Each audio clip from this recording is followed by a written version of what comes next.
안녕하십니까, 김주지 선교사입니다. 이번 시간은 지난 시간에 이어 창조에 대하여 공부해 보도록 하겠습니다. 특별히 이번 시간은 하나님께서 어떻게 만물을 창조하셨는지에 대하여 생각해 보도록 하겠습니다. 많은 분들이 창조라고 생각하시면 아무것도 없는 곳에서 있는 것을 만든다 생각하시겠지만, 성경에 나와 있는 창조는 아무것도 없는 곳에서 나온 창조가 아니라 혼돈 속에서 질서로 바뀌는 것을 볼 수가 있습니다. 먼저 성경절 하나를 보겠습니다. 창세기 1장 1절로부터 2절에 있는 말씀입니다. 태초에 하나님이 천지를 창조하시니라. 땅이 혼돈하고 공허하며 흑암이 깊음 위에 있고 하나님의 신은 수면 위에 운행하시니라. 이 말씀을 보면 분명히 흑암과 혼돈이 있었다라고 하고 있습니다. 그리고 이것은 어디를 통해 창조되었냐? 바로 도표에 보시는 대로 물과 성령을 통하여 창조되었다라고 하고 있습니다. 이것은 비단 창세기 1장에만 기록된 것이 아니라 베드로후서 3장 5절에도 다음과 같이 기록되어 있는데요. 이는 하늘이 옛적부터 있는 것과 땅이 어디서부터 나왔다고요? 물에서부터 나와 물로 성립한 것도, 그리고 또 무엇으로요? 하나님의 말씀으로 된 것을 저희가 일부러 잊으려 함이로다 라고 하고 있습니다. 다시 말해 창세기의 기록과 베드로후서의 기록은 이 만물이 물에서부터 나왔다라고 기록하고 있다라는 것입니다. 그런데 문제는 무엇이냐? 이 물에서부터 나온 창조물들이 어떻게 되었습니까? 그렇습니다.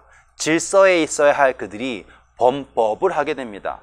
범법을 하여서 다시 무질서로 가게 됐다는 것이지요. 이것을 도표는 다음과 같이 정리하고 있습니다. 먼저 하나님께서 창조를 통하여 질서로 놓으신 존재들이 죄를 통하여 다시 무질서로 갔다라는 것이지요.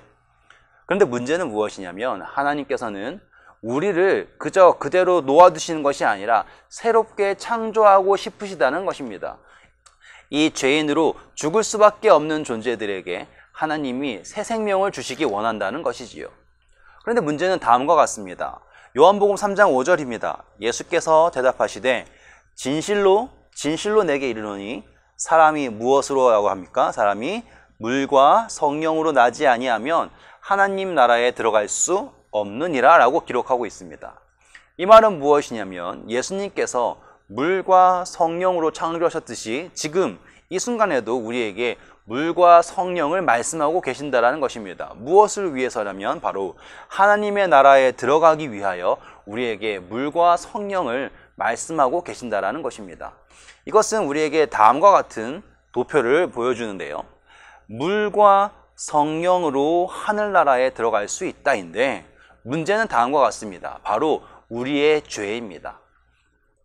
예수님께서 무언가 새로운 것을 창조하시길 원한다면 물과 성령이 그분에게 충분할 것입니다. 그런데 문제는 예수님께서는 새로운 것이 아니라 죄로 쓰러져간 우리를 다시 창조하시길 원한다는 것이지요. 다시 창조한다는 것은 무엇입니까? 바로 죄에 대한 그 아픈 흔적을 지워야 한다는 것입니다. 성경절을 보겠습니다. 히브리서 9장 22절에 있는 말씀입니다. 율법을 조차 거의 모든 물건이 무엇으로 정결된다 하시면 피로써 정결케 되나니 피 흘림 없이는 사함이 없다라고 기록하고 있습니다. 성경을 보시면 피 흘림 없이는 사함이 없다라고 강조하고 있습니다. 다시 말해 창조를 위해서는 물과 성령이 충분하겠지만 재창조를 위해서는 피 흘림이 정말 중요하다라는 것이죠. 그래서 예수님께서는 우리를 위하여 십자가에서 그분의 보혈을 흘리신 것입니다. 요한일서 5장 5절로부터 8절은 다음과 같은 말씀을 기록하고 있습니다. 요한일서 5장 5절로 8절에 있는 말씀입니다. 예수께서 하나님의 아들이심을 믿는 자가 아니면 세상을 이기는 자가 누구니요? 이는 물과 피로 임하신 자니 곧 예수 그리스도라. 물로만 아니요 물과 피로 임하셨고 증거하는 이는 성령이시니 성령은 진리니라. 증거하는 이가 셋이니 성령과 물과 피라. 또한 이 셋이 합하여 하나이니라. 이 성경절은 오늘 우리에게 아주 중요한 진리를 전파하고 있습니다. 사도 요한 역시 예수님께서 물로 오셨을 때 그분이 창조주였음을 인식하고 있었고, 하지만 예수님께서 이 땅에 구속주로 오셨을 때 그분이 물로만 아닌 피와 함께 오셨음을 분명하게 기록하고 있습니다. 그리고 그것을 누가 증언하고 있다고 나와 있습니까? 바로 성령님께서 증언하고 계시고, 그 성령님이 바로 진리라고 말하고 있습니다. 다시 한번 성경절을 보겠습니다. 증거하는 이가 셋이니 성령과 물과 피라. 또한 이 셋이 합하여 하나이니라. 우리는 삼위일체를 믿습니다. 아버지 하나님, 예수님, 그리고 성령님, 그 세 분의 위격이 하나가 되는 것을 우리에게 있어서 하나님이라고 알고 있습니다.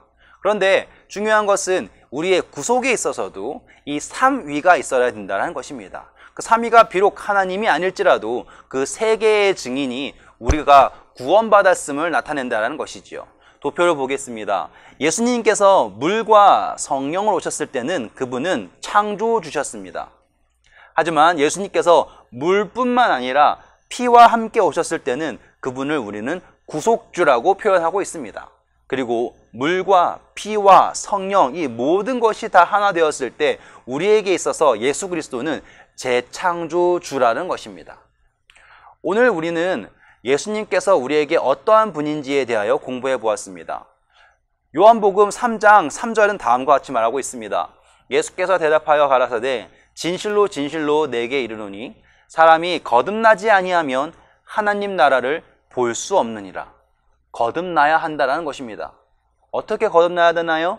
분명 말씀하셨죠. 예수님이 물과 성령으로 말입니다.